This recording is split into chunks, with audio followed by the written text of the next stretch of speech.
ಮುಗಿದ್ಮೇಲೆ ಯಾಕೆ ಮಾತಾಡ್ತಾರೆ ಸುಮ್ಮನೆ ಗೊತ್ತಲ್ಲ. ಹಾಯ್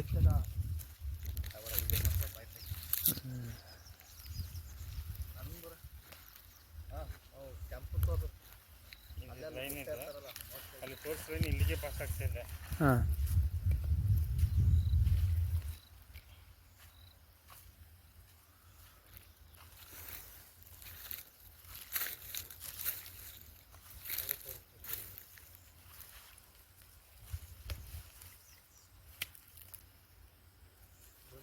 ಕಾಯಿ ಕೊಡೋಣ, ತೆಂಗಿನಕಾಯಿ ಕೊಡು. ಇದೊಂದು ಲೈನ್ ಇದು. ಹಾಂ ಅದ್ಮೇಲೆ ತೋರಿಸ್ತಲ್ಲ. ಹಾಂ ಆ ಲೈನ್ ಇದು ಅದೇ ಇಲ್ಲಿಗೆ ಕೊಡ್ತಾ ಇದೆ. ಆ ಲೈನ್ ಇಲ್ಲಿಗೆ ಅಲ್ಲಿ ತೋರಿಸಿ ಅಲ್ಲಿ ಹಿಡ್ಕೊಂಡಿದ್ರಲ್ಲ ಅದು ಇಲ್ಲಿ ಕೊಯ್ಯೋ ಮರೆತು ಆ ಲೈನ್ ಕೂಡ ಇಲ್ಲೇ ಬರ್ತಾ ಇದೆ.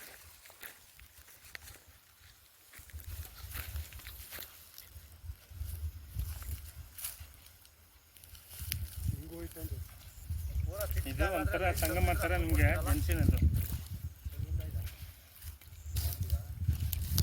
ಹಂಗೆ ಸ್ವಲ್ಪ ಹಿಂದೆ ಹೋಗ್ತಮ್ಮ.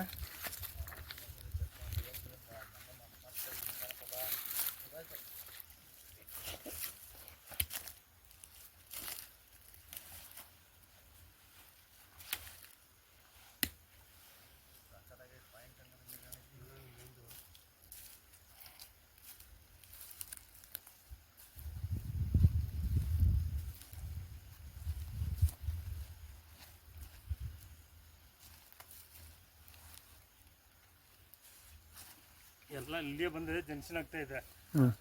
ನಾ ಆ ಕಡೆ ತೋರಿಸ್ತೀನಿ, ಆ ಲೈನ್ ಇಲ್ಲಿಗೆ ಬರುತ್ತೆ, ಇಲ್ಲಿ ತೋರಿಸೋದು ಇಲ್ಲಿಗೆ ಬರುತ್ತೆ, ಈ ಕಡೆ ಲೈನ್ ಇದು ಇಲ್ಲಿಗೆ ಬರುತ್ತೆ. ಇದೆಲ್ಲ ಒಂಥರ ಸಂಗಮ ಥರ ಜಂಕ್ಷನ್. ಈ ಜಮೀನಲ್ಲಿ ಇದು ಬೆಸ್ಟ್ ಪಾಯಿಂಟ್. ಇದು ಮೇಲಿಂದ ಬರುತ್ತೆ, ಸ್ಟೆಪ್ ಮೇಲಿಂದನೇ ಬರುತ್ತೆ. 200 ಅಡಿಯಿಂದನೇ ಬರ್ಬೋದು. 200 ಅಡಿಯಿಂದ 1200 ಅಡಿ ತನಕ ಗ್ಯಾಪ್ಗಳಿದೆ. ನೀವು ಎಲ್ಲಿ ಪ್ರೆಷರ್ ಜಾಸ್ತಿ ಆಗುತ್ತೆ ಅಲ್ಲಿ ನಿಲ್ಸ್ಕೋ. ಸರಿ ಸರಿ. 500 ಅಡಿಲೇ ಜಾಸ್ತಿ ಬಂತಂದ್ರೆ ನಿಲ್ಸ್ಕೋ, ಅಲ್ಲ 800 ಅಡಿ ಜಾಸ್ತಿ ಬಂದ್ರೆ ನಿಲ್ಸ್ಕೋ, ಇಲ್ಲ ಮೇಲೆ 200 ಅಡಿಲೇ ಬಂದ್ರೂ ನಿಲ್ಸ್ಕೋ. ಅದು ಇವರ್ ಲೆಕ್ಕಿ. ಬಟ್ ಇದು ಬಂದು ಸುಮಾರು ಒಂದು 6 ಲೈನ್ ಜಂಕ್ಷನ್, 4 ಲೈನ್ ಚೆನ್ನಾಗಿದೆ. ಇದರಲ್ಲಿ ಎಲ್ಲಿ ಬೇಕಾದ್ರೆ ಫ್ಲೋ ಜಾಸ್ತಿ ಆಗ್ಬೋದು. ಇನ್ನು ಎಲ್ಲ ರೀತಿ ಚೆಕ್ ಮಾಡಿ ಕೊಡ್ತೀನಿ. ಬಟ್ ಏನೋ ನೀವು ಡೀಪ್ ಪಾಯಿಂಟ್ ಕೇಳಿದ್ರಲ್ಲ, ಸ್ಟೆಪ್ ಡೀಪ್ ಆಗಿದೆ. ಯಾವತ್ತು ಬೇಕಾದ್ರೂ ನೀವು ರೀಬೋರ್ ಮಾಡಿಸ್ಬಹುದು. ಚೆನ್ನಾಗಿದೆ, ಹೌದು ಚೆನ್ನಾಗಿದೆ. ಅದು ಚೆಕ್ ಮಾಡಿ ನೋಡಿ ಸರ್. ಕಟ್ ಮಾಡಿ.